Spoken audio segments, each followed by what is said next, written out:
Hey everyone, Tom Del Vaccaro. Welcome to Politics in Perspective. I hope you have a great Thanksgiving this coming week. We have a lot to talk about this week, so let's just get right to it. In this show, in my opening statement, we're going to talk about the Trump-Mondami meeting and why it's meaningful to you and why New York actually is meaningful to you. In our Difference Maker interview, we're going to talk to Bobby Gunther Walsh, a longtime Pennsylvania radio host, and he'll give you some warnings about where Pennsylvania is politically at this time, 1 year from the midterms. And then we'll wind up with one of my latest articles on the Substack, why you should care about the fate of the filibuster. But let's start with Mondami Trump. As you know, they had their big meeting. Does it matter? Well, it does matter because what happens in New York, unfortunately, these days impacts the rest of the country in a very specific way that impacts you in a very specific way. If you look at where New York is now, everybody knows that there is this movement of people away from the Northeast, South, Southwest. People also know that in California, there is a movement from the California to Nevada, Arizona, Tennessee, and Florida. Way back, I think in 2017, I just gave my producer this quip that I wrote about California for Forbes way back in 2017. And it was a warning. California is heading due left. This had to do with Gavin Newsom and Kamala Harris being on the rise. This is before Newsom was governor. And their policies going due left. And those policies would result in taxpayers around the country paying for California's unemployment and other problems. And sure enough, that is true. During COVID, because of the shutdown, California had to borrow a bunch of money from the federal government, didn't pay it back, and then had to tax local businesses to pay it back the federal government or to get back some of this money. The point is their far left policies result in you being taxed because California is number one in the country in poverty, number one in those on federal assistance. So you have to pay for it. So you should care how far left California goes. Mondami meeting with Trump is a similar problem. His policies will cause people to leave New York, will raise poverty, cause crime, and God forbid, maybe even a terrorist attack. So that matters to you when his policies in New York, if you're living in Oklahoma or California or anywhere else. New York is already suffering from a drain of people leaving. So let's look at some of the numbers. First, the residents. New York has lost, look at that number, over a $500 billion in resident incomes from 2013 to 2022. And that, everybody has said, that's increasing now that Mondami's in there. People are already starting to leave. Why does that matter? Well, because Mondami's got all these socialist communist policies he wants to put in. And how's he going to pay for that? Well, if people are leaving, he can't tax that $500 billion in income, and the state can't tax that. So when he meets his meeting with Trump, he wants to be bailed out for policies that are pushing him out. But it's not just, of course, people leaving. It is a bigger issue too. Look at this stat. Who knew? Well, if you're paying attention, you knew this. Texas has more financial sector employees than New York. I'll say that again. New York City is, of course, some people think the financial capital of the world, certainly of the United States. But people are leaving. The more they leave, versus his policies will one up government costs because every time poverty rises, government costs rise. So how does this affect you? Once again, the issue becomes bad policies by Democrats get nationalized. They go to the federal government for bailouts, which means you get taxed for those bailouts or pay for it in deficits and inflation. So you care what Mondami's doing, even if you live in Florida or anywhere else. They and their policies are not just ruining the country, they're ruining your pocketbook. Now let's go to my second subject for the opening statement, which is the fate of the filibuster. As you know, I'm on Substack. Please go to my Substack page. You can get it. I wrote a piece about the fate of the filibuster. You saw in the shutdown that the filibuster was part of the issue. President Trump was saying to people, we need to get rid of the filibuster so that we can reopen the government. But that wasn't all he wanted to do. President Trump wanted to use the filibuster to get rid of it. And his rationale was twofold. He said, on the one hand, oh, by the way, the Democrats are going to get rid of it when they get back in power. And there's a strong argument for that. Chuck Schumer said in 2024 that he was going to strip parts of it if the Democrats took the Senate. And they're increasingly radicalized, those Democrats, right? Trump also said we might as well get rid of it now because they're going to get rid of it. And we can do things in the interim that will really help America and prevent Democrats from getting elected. That's an interesting argument. It may well be true. But the history of the filibuster has been to slow the growth of government. The filibuster is not in the Constitution. Remember, our founders came up with this constitutional framework, the three branches of government, the checks and balances, because they wanted to slow the growth of government. They didn't want runaway government.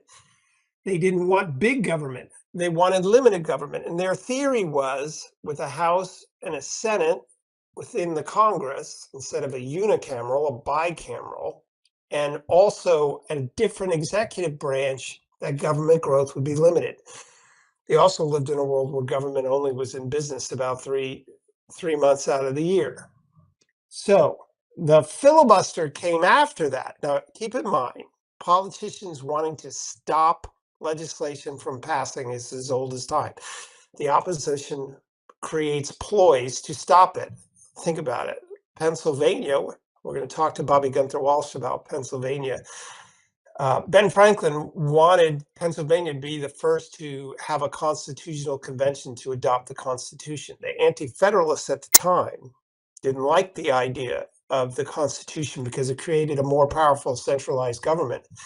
So what did they do? They didn't show up to work. They stayed away and there was no quorum. Eventually there was, in a very colorful incident, which you can read about in my book, The Divided Era, which you can get on Amazon. But the point being that staying away and preventing a quorum is one way to stop legislation from advancing. So was the filibuster. And in fact, the filibuster was, filibustering, meaning speaking for extended periods of time and slowing the process, was part of the very first Senate. What really is at issue here is what is called cloture. That was the Senate rule that was adopted that said initially, if 2/3 of the senators vote to stop all the talking, the filibustering, then you can call the vote. Well, in the 1970s, that was dropped to 60. So as you can see, it wasn't part of the Constitution, and it changed a couple of times in US history. But the point of it is that slowed down things as well, because if you couldn't get 2/3 vote for most of our history or 60 votes since the 70s, legislation was slowed down. But it didn't stop the biggest changes in American history when the Democrats had control of the House, the Senate, and the presidency. And that occurred under FDR, and it occurred under Johnson with the Great Society, FDR's New Deal, and Obama with Obamacare. Those were three huge advancements in big government in American history. And our biggest spending programs domestically relate to the laws that were passed and the precedents that were set. So if we didn't have the cloture rule and filibuster, and a simple majority could create vast new programs, government would grow exponentially. So getting rid of the filibuster is a very dangerous idea. But does anyone think the Democrats won't do it? And this puts us in a bad rock and a hard place if you believe in limited government. My friend John Fleischman says the only way we're going to cut government is somehow if Republicans needed just 50 votes to do it. Yeah, you can make that argument. But would they do it? The Democrats certainly are going to grow it at 50. But would the Republicans cut it at 50? And that's the big question on the filibuster and the really important cloture rule. We'll have to see. John Thune says, the Senate Republican leader, they're not getting rid of it. The Democrats probably will. And you know what they'll do with it? They'll make a state out of D.C., a state out of Puerto Rico, create 2 senators there. That's 4 senators, which will allow them to hold the Senate. How can Republicans stop that? It's a good question. They may not be able to stop it, which is Trump's argument. They're going to do that, so we might as well do some things on our terms. That's my opening statement. Let's thank the networks carrying our show, worldviewtube.com, X America News on Twitter, YouTube and Rumble, AUNTV, and you can get the whole catalog of the shows at politicalvanguard.com. Right there, you see my Substack handle. Please go to Substack and sign up. And also, there are my books. And you know what? Christmas is coming around. If you have someone who cares about this country, find out how every government decision picks a winner and a loser and someone to pay for it, which is why every time government grows, we get more divided. That's the divided era. And my latest book, The Lessons of the American Civilization. We'll be right back.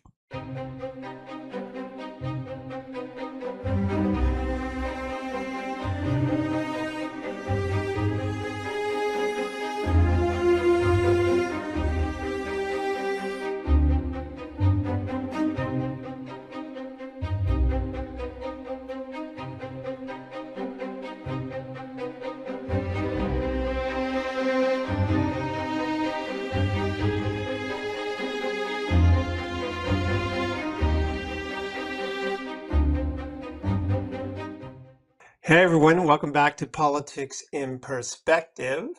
So, one of the big states in the last election, of course, was Pennsylvania.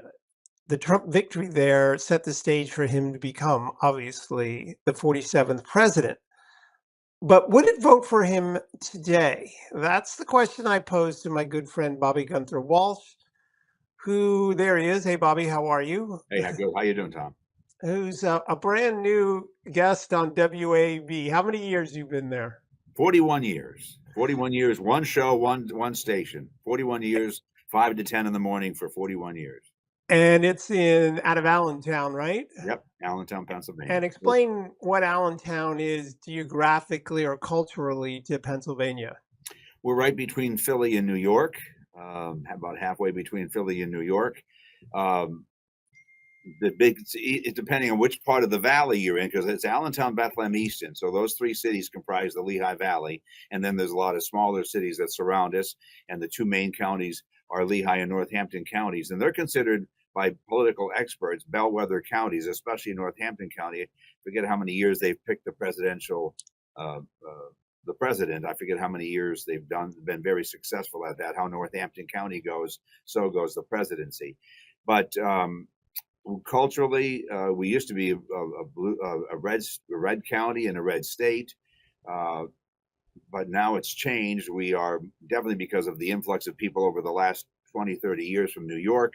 They left things they didn't like about New York and New Jersey, but they brought many of their values and demands with them, and so that means higher taxes, and they vote for more liberal policies. And now they don't like what we have here because they're voting for the same crap they voted for in New York. It's I don't know. It's a perpetual motions thing they're on.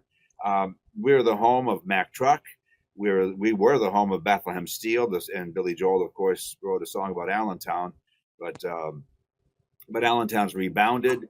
We brought in some other businesses and industries like Olympus. We still are the home of some other great brands like Vinnie and Smith, which are the makers of Crayola crayons, the home of Martin Guitars, the home of Just Born Quality Confections, which make Ike and Ike's and Marshmallow Peeps and all of those iconic brands. And we have all of those brands in those. So we rebounded, and Mack Truck has rebounded. But it was considered at one time a blue collar area. I think it's a kind of a more diverse in terms of the sociographic and the money. Blue collar, white collar, maybe 50-50. A lot of Hispanics have moved in. Allentown's become highly Hispanic. So we've got a high Hispanic population both in Lehigh and Northampton counties, but especially Allentown and Bethlehem. All right. So still a lot of blue collar workers there. It's not Washington, D.C., rich counties. It's not California, Hollywood counties. These are, from the time I was there with you, I pretty much salt of the earth people. Would that be fair to say? Yeah, very, very, very down to earth, a lot of blue collar, a lot of hardworking. There are some very successful people here. There's some really good neighborhoods and really high expensive neighborhoods. And there's some still really, it's just a typical small town America too, where there's struggling neighborhoods. You drove by some of them where they're really row homes from built in the 1930s and 40s, and they're very modest, and people struggle to make ends meet. And which brings us to where we're going with this election. I think we got a problem in going forward because those people want to see results and they want to see them yesterday. And so their number one issue is the economy. All right. So the show, the reason why I wanted to bring you back on, we're a year out from the big Pennsylvania victory for Trump. It's a year to the midterms. I agree with you. Voters want to know what you're doing for them tomorrow, not what you did for them yesterday. Even if you did great things for them yesterday, you can't run on your laurels. You have to run on what you're going to do. But so the question becomes, and sort of the overriding question is, would they vote for Trump again? But let's start with the results of the 2025 election. A lot of people focused on Jersey. They focused on Virginia in the last election, of course, Mondami. But Pennsylvania had a significant election. The Supreme Court justices for Pennsylvania were up. All three Democrat justices retained their seats. You've been following politics for 4 decades. What does that tell you about Pennsylvania? I think Pennsylvania is the most troublesome state from the midterms, more than Jersey and more than Virginia, because quite honestly, Jersey's Jersey. I didn't think we had a shot there. Some people are suspect about some of the results and numbers that came in from Jersey, especially since Ciattarelli did so much worse this time, and it seems inexplicable. And there's some suspect things. But bottom line is, I didn't think we'd do well in Jersey. Virginia's Virginia. When you asked me a couple of days before what's going to happen with Pennsylvania, I didn't know, because I knew that they had poured $8 or $10 million into the Supreme Court race over abortion, and abortion. And so they ran on abortion. And it was just stunning, by the way, because every time you have a judge on, you interview them on the show.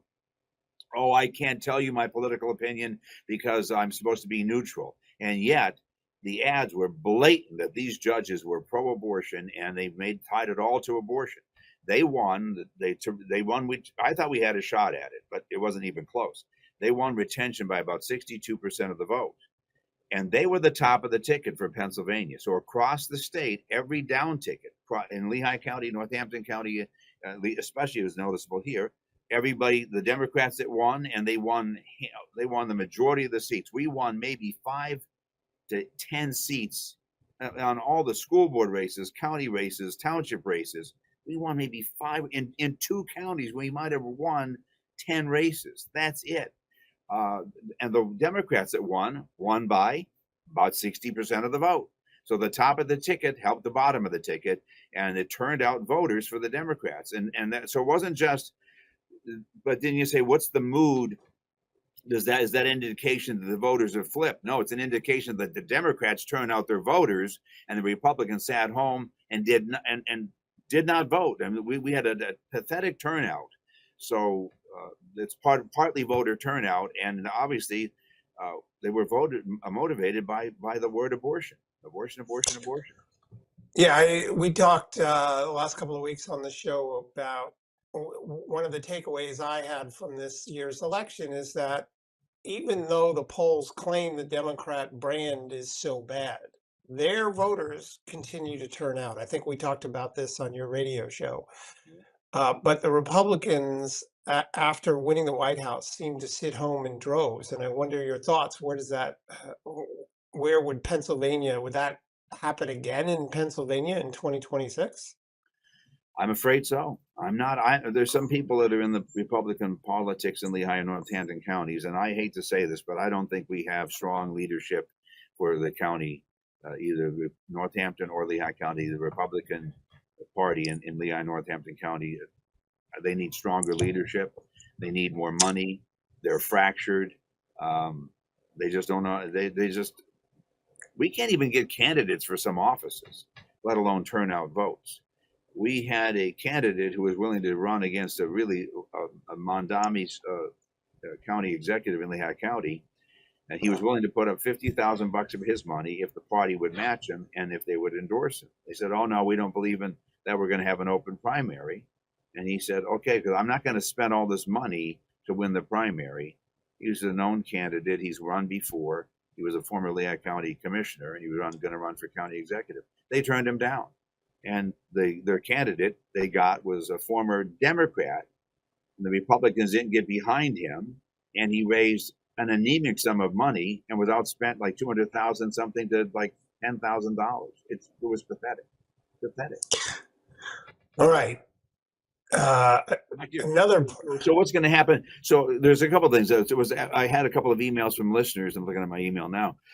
There were a couple of emails after the election from listeners that said that a lot of people that this one gentleman talked to at the polls said they came out, but they were discouraged, and they said that some of their neighbors that used to come out believe that nothing ever changes. So what's the point of voting? They already feel after 9 months that Trump hasn't acted fast enough. I was at an event on Saturday for a place called Camp Freedom. It's a great place in the Poconos. It's about 3,000-acre camp for personnel and first responders that have been injured.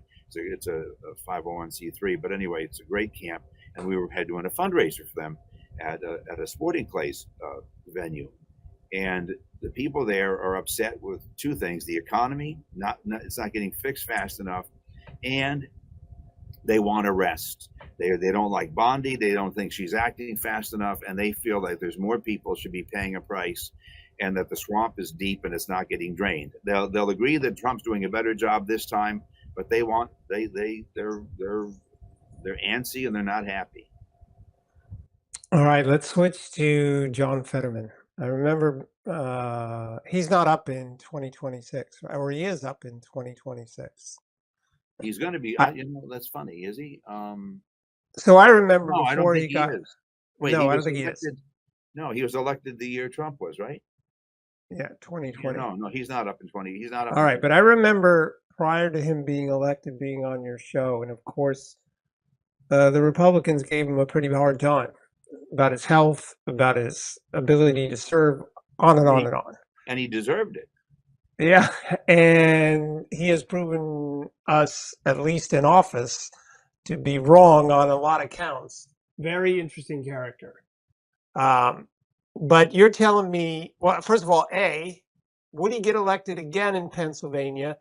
And B, are they going to primary him because they hate him, because he's a turncoat? What's going to happen in Pennsylvania? Actually, they've already. I was just before you went on. I was trying to find the story that I read about an hour ago, and yes, there's a leftist group that's already promising to primary him. So he's going to be primaried. They're really unhappy with him, which might be why he dissed Trump over saying he would Fetterman was unhappy that Trump said that the 6 Democrats that said that they were encouraging the military to disobey the president's orders, and then Trump said it's treasonous sedition, and then he said they should. Here's the part, by the way, the media left off. They should be put on trial and face the death penalty. But of course, they jumped over that part and said they should face the death penalty. So Fetterman this morning was on denouncing Trump for saying that, but he never denounced his 6 Democrats for saying that that the military should disobey the president of the United States. I think Fetterman is already feeling the heat, and so he feels like he has to diss Trump now. But I have another point, though. I'm not sure Fetterman's going to run. In his book, he says, that just came out about a week ago, he says that the hindsight 2020, he should have dropped out of the race and shouldn't have run. And I'm wondering whether he's going to run or not. I don't know if he'll even run again. Wow, interesting. Meaning he's left a bad taste in his mouth already. So why would he go through this process again when he feels I don't know, he's acting like the rational character in the room for Democrats, but it's a party of one when he does that sort of thing. He's paying a price for it. Yeah. All right. So what do you're closely tied between your listeners and the great Tea Party group you have out there. I've spoken to them. What do they think of Fetterman and his efforts? Would they vote for him? It's funny. I said on the air that I feel because he's been at least nonpartisan and supportive of the president with us on some issues, I would vote for him. But then I said at the same time, looking back on every Democrat I voted for, trying to be open-minded, I voted for a guy that was the Democrat mayor of Allentown, never should have voted for him. And then there was another guy that was a Democrat going to run, thought you know what, he seemed reasonable, I voted for him. That was a mistake. And so every Democrat I've ever voted for, I've ended up regretting. So I say to myself, Fetterman deserves my vote if he's running again, unless somebody like Trump is running against him, he'd have my vote. But then I think, should I? I don't know. I think some would. I think there's a few that would vote for him, but I'm not so sure that it would be enough to overcome the dissatisfaction of the far left that wants him out. Okay, so Fetterman also is in a bit of a fight to another politician that you don't particularly like. We could bring up a headline and talk about this. What's this all about? Fetterman not speaking to Josh Shapiro? At the time that came out, they gave the backstory on it, and it had to do with what the heck was that? There was a fight over. He disagreed with Shapiro on a particular policy, and I forget what it was over. It might have been police or whatever it was, union. I don't remember. I think it was union, and Shapiro didn't back him, and they had a big falling out over it. Fetterman also thinks that Shapiro is too interested in fame and not interested in. Oh my gosh, Fetterman's on that. He is. If anybody wonders if John Fetterman is lucid, he is 1,000% lucid on that one. If there's a camera, Josh Shapiro's running towards it. You want to see somebody break a track record? Just watch Josh Shapiro run through a television camera. I mean, we call him Governor Quaft and Dash Riprock. I mean, he's doing everything but running for. He wants to be president. He wants to be whatever he wants to be, but he doesn't seem to want to be governor. He's lamenting about the federal government shutdown. We didn't have a budget for over 180 days, and he wasn't meeting with the Republicans who control the Senate. So he's terrible. Today he's lamenting with this truck driver. We had this truck driver that was arrested in Oklahoma with terrorist ties and priors and everything else. And it turns out that Pennsylvania issued a whole bunch of CDLs, dozens and dozens of them. In Oklahoma alone, there were some 80 of them picked up that had Pennsylvania driver's licenses, and they were wondered how they were issued. Well, one of those drivers, I think it might have been the one was the worst case scenario. He's blaming that it was not on the Fed's database. So he's blaming the feds. Well, how do you explain all the other driver's licenses? It's always somebody else's fault. It's never Josh Shapiro's. He never met a television camera he didn't love and a problem he didn't run from. All right. Well, there's a crowded field. So there's Gavin Newsom. I don't think Josh Shapiro. Put your money on it. Josh Shapiro has zero chance, none. All right. Okay. Kamala Harris, I don't think is going to actually enter. I was the first to say that nationally, way back in 2019. She said she was going to move to Iowa. I said she wasn't even going to run. The reason for that at the time was because she was fourth in the polls in California. She was losing out to Elizabeth Warren and some other Democrats. She wasn't loved in her home state, and if she was loved and Democrats knew that she was going to collect all of the delegates from California, then they would have paid her more respect before that. I don't think she's going to run the next time either, which leaves Newsom and his backers. Remember, he's got a lot of backers. Pritzker's got his own money. Who else runs? Yeah, but Pritzker's spending it on sandwiches. Okay. I think he has no sex appeal. I just think there's nothing about him that lights you up and say this guy is Pritzker on the ball. Doesn't have sex appeal? You mean you don't see him posing for Playboy like Burt Reynolds did? I'm talking politics here, Mr. Walsh. He doesn't have, when you look at him, there's no smoothness to him. He's not super smart. He's not particularly articulate. I mean, he talks well, but there's nothing about him that's electric, right? So what is it about Shapiro? Now, especially, he's Jewish, right? How does he make it in a world where the Democrats seem to have trouble in that regard? He doesn't make it. I think people are going to see one. First of all, he does have a problem. He's Jewish, and you have the AOC crowd. They're so anti-Jewish that I don't see how he stands a chance. Second of all, he's shallow, and I think he talks great, but I think people are going to see. But hey, you know what though? I got news for you. Gavin Newsom's polling well, so you never know. And Bill Clinton just said that Gavin, mark it down. Bill Clinton said just today, I saw it on Fox, that Gavin Newsom will be the next president of the United States. But so who knows? I mean, I guess everybody, if you repeat it, I've been saying this lately a lot, and a Marxist statement. If you repeat a lie often enough, people just might believe it. And I guess if these guys can lie enough and convince people they're all that in a bag of chips, somebody will vote for them. But I just don't see it with Shapiro. I think people are going to see he's superficial. I think they're going to, again, he's got the problem with the AOC wing of the party. And Pennsylvania's got mediocre economy, mediocre results right now. If he succeeds, it's going to be because Republicans in the Senate of Pennsylvania help him succeed, because they're going to they got him to abandon RGGI, the Regional Greenhouse Gas Initiative, which could end up being a big energy boost for Pennsylvania, get us back to fracking, get the economy booming again. We have so much energy in Pennsylvania that we're supposed to be a hub for AI, which is going to demand a lot of energy. So if the economy booms, it's going to be because Senate Republicans forced him to do the right thing, because he's got the House, we've got the Senate, and that's how the budget went down. They ended up giving him more money than they should have to get him to drop the RGGI, the Regional Greenhouse Gas Initiative. He dropped that. I think he would have lost in court anyway, but they got him to drop it, and that's going to help him in the long run.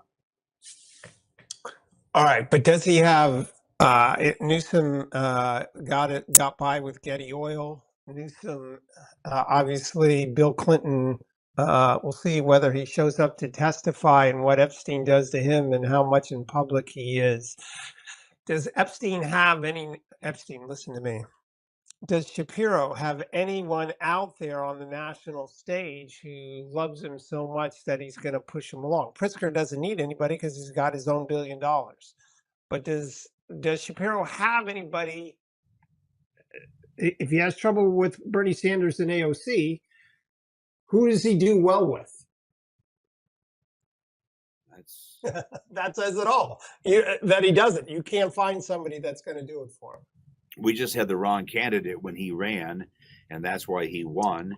And quite honestly, the problem in Pennsylvania, I think everybody's heard this before, we're the T state. You got blue on the left-hand corner of the state, blue on the right-hand corner of the state, millions of people in those two corners, and then right up the middle and across the top where it forms the T is all red, but there's enough blue voters and dead voters turning out that he managed to carry the state. All right, well, let's talk about that left corner in Pittsburgh and even the Steel area that used to be around you. Are voters not turning towards Trump with his steel tariffs? I don't know about Pittsburgh, really. I don't know enough about that's at the other end of the state, and that's hard to say. Right now, I'm going to tell you my gut feeling is forget tariffs, forget they. And I had somebody on rattling off a whole bunch of Trump accomplishments, and I'm like, oh yeah, oh yeah, oh yeah. But the public doesn't see that, and right now they're saying the public doesn't feel a difference in the economy. Look at the jobs report yesterday was phenomenal. Inflation is down, stock market is up, and yet people are saying that the economy's not turned around enough. And there are people that are really hurting. There are, and there's two things that are hurting the most, and the biggest one. I don't know about the tariffs, but quite honestly, healthcare. Republicans said, and this is Trump's problem that he's inheriting from, I don't know, Kevin McCarthy, you name it, whatever Republicans promised, we're going to fix healthcare. Not one Republican voted for Obamacare. It's failing. Now they expect us to bail it out. And it becomes the Republicans' fault because we're not bailing it out. So we're taking the blame for it. We shouldn't, but the Republicans did promise they would fix it or come up with some other way. They're floating some ideas, but they better get it done because people can't afford their health care either, besides the not being able to afford some of the basics.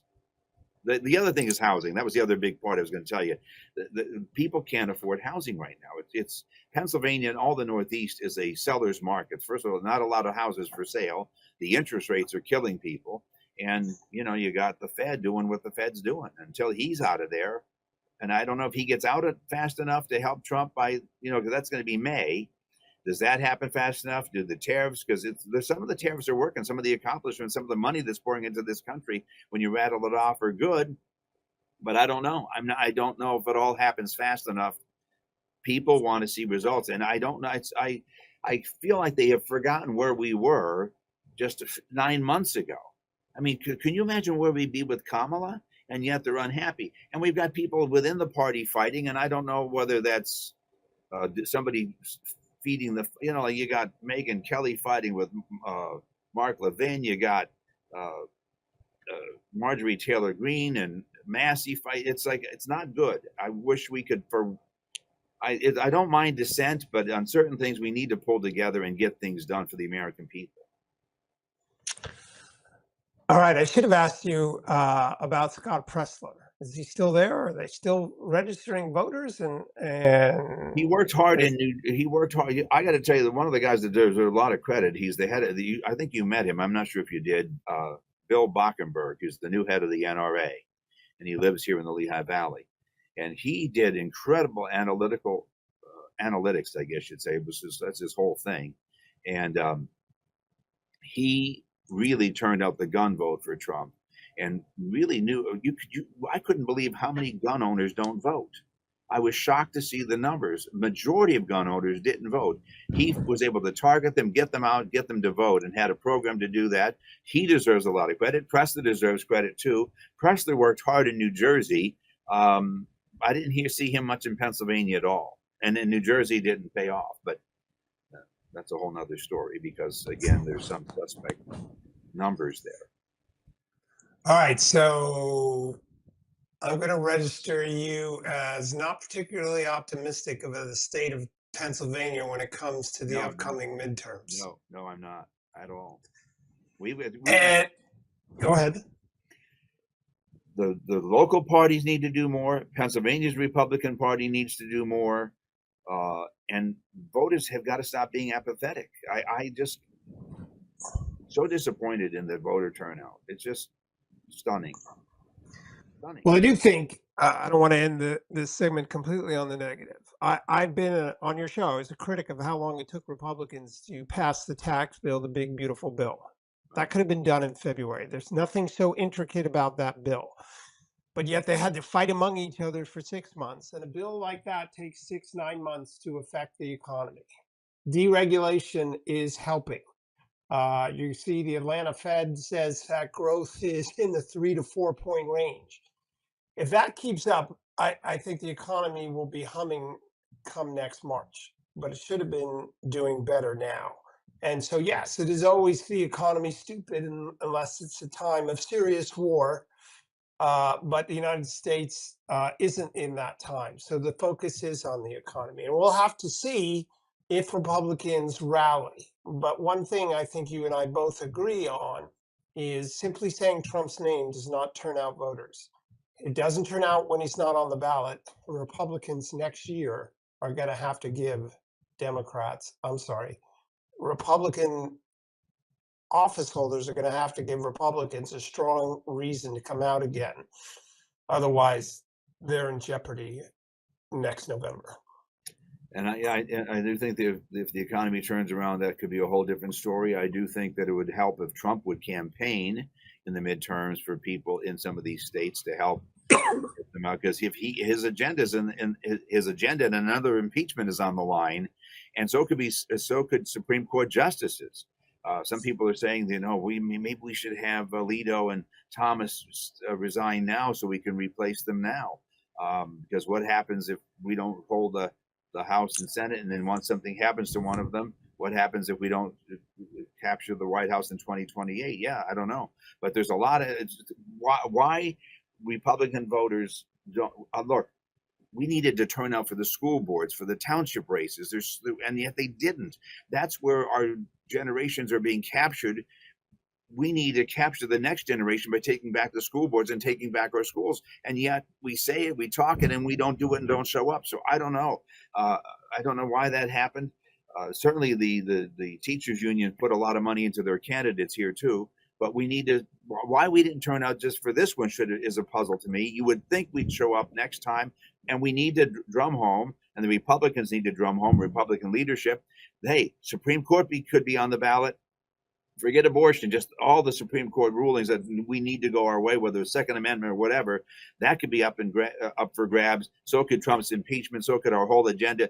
You all got used to how great he's been. So I'll make this argument. He might have been too successful in immigration because nobody's complaining about it anymore. And they seem to forget just how bad it was and how good it is. And that could be all a mess again within months if he doesn't get reelected, and if he doesn't get his team in the midterms. We've got to emphasize it's his team to get his agenda moving forward. We need to win the midterms. We have to. You're 100% right. All right, Bobby, we've run out of time. I appreciate you coming back. I'll see you this week. You're on Wednesday. Tom's Wednesday on my show. You can stream it on iHeartRadio, News Radio 790 WAEB, on from 9:15 to 10 o'clock on Wednesday, next Wednesday, the day before Thanksgiving. All right, boss. Thanks so much. And we'll be right back with Politics in Perspective.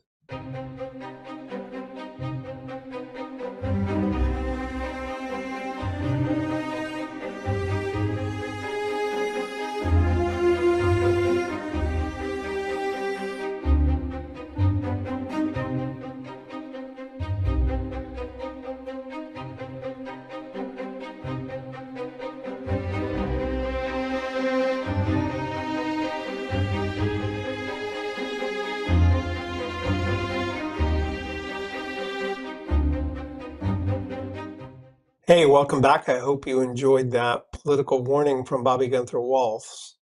Republicans need to turn out, not just when it's the top of the ticket. In fact, setting the base, electing local officials is essential to the future of all red states or potentially red states. And the turnout in Pennsylvania is a serious warning in that regard.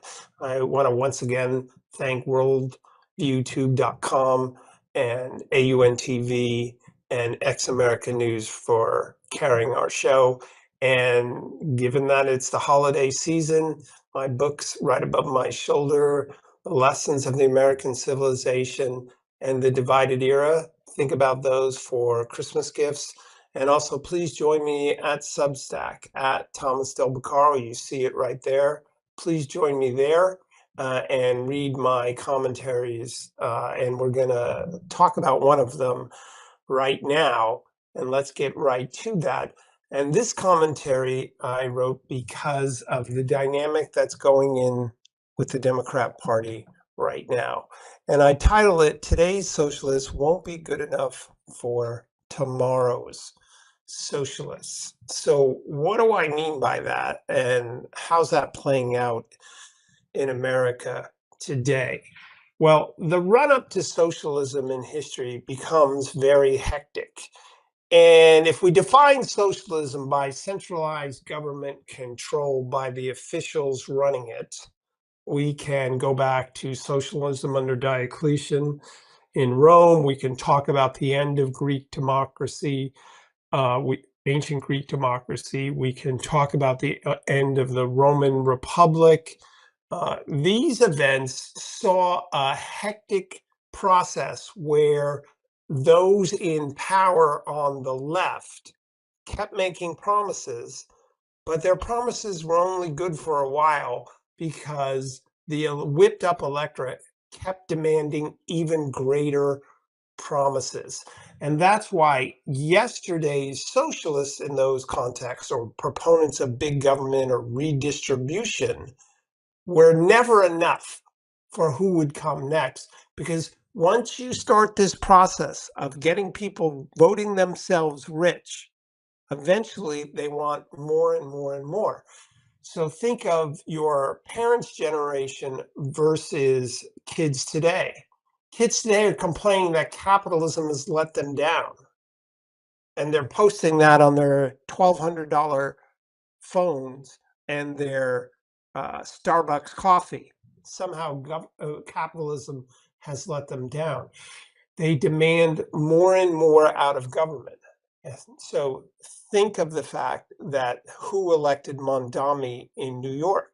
Those were young people who think things aren't affordable. They haven't read any history or understood economics, that government growing at a huge pace is the reason things become unaffordable, because taxes are too high to support all these government programs. The spending deficits and national debt create inflation, which make things unaffordable. So the dumbest thing you can do is create more government to tackle the reason why things are unaffordable, which is you had too much government already. So, but the point of my Substacks piece is this. What you're seeing among the Democrats is the beginning of this hectic interlude. So what do I mean by that? Think about the Democrat Party.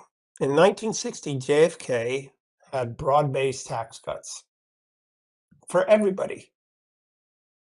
Recently, the Democrats voted 100% against the Trump tax cuts for everybody. You've heard talk that JFK could never get elected in the modern Democrat Party.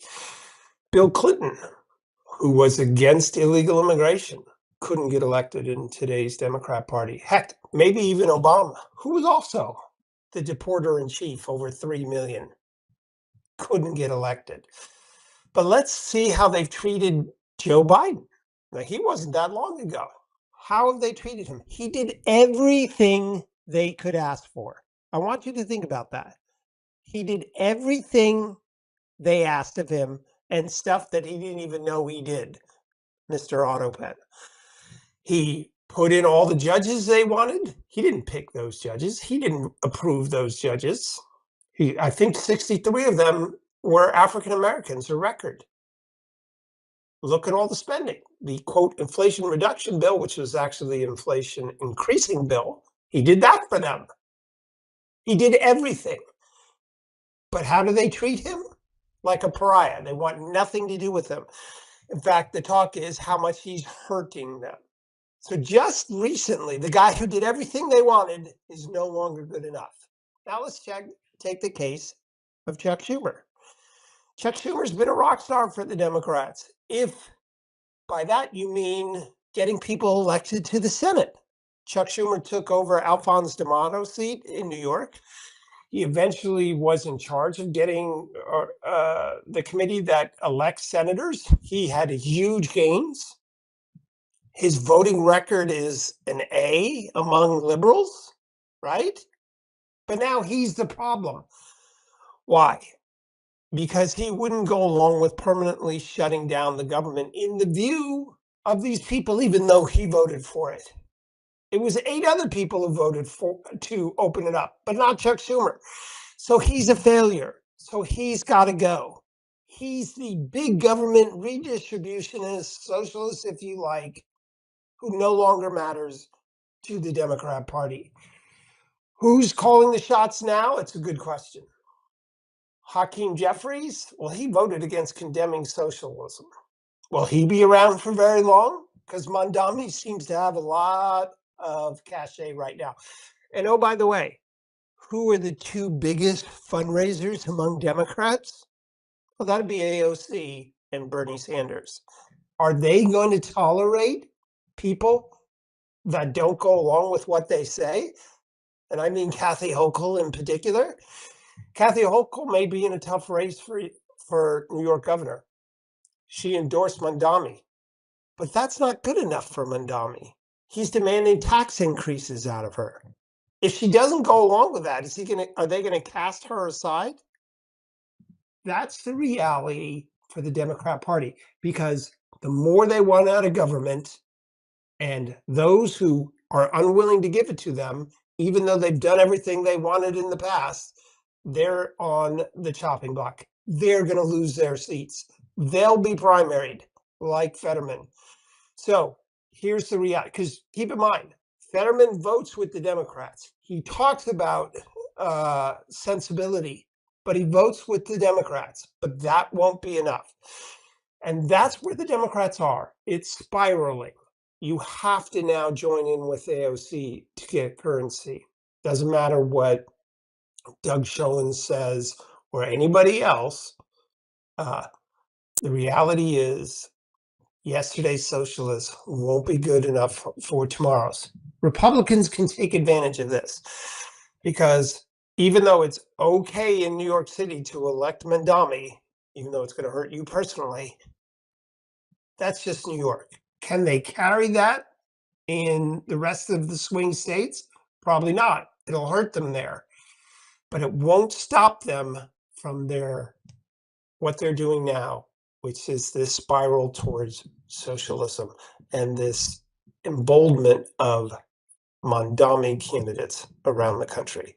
Well, that's our show for this week. Once again, please join me at Substack at Thomas Del Beccaro. You can find me on Facebook, Instagram, and those are my 2 books, which will make nice Christmas gifts for your friends and family members who care about the American Republic. Thanks so much for joining us this week, and we'll see you next time on Politics in Perspective.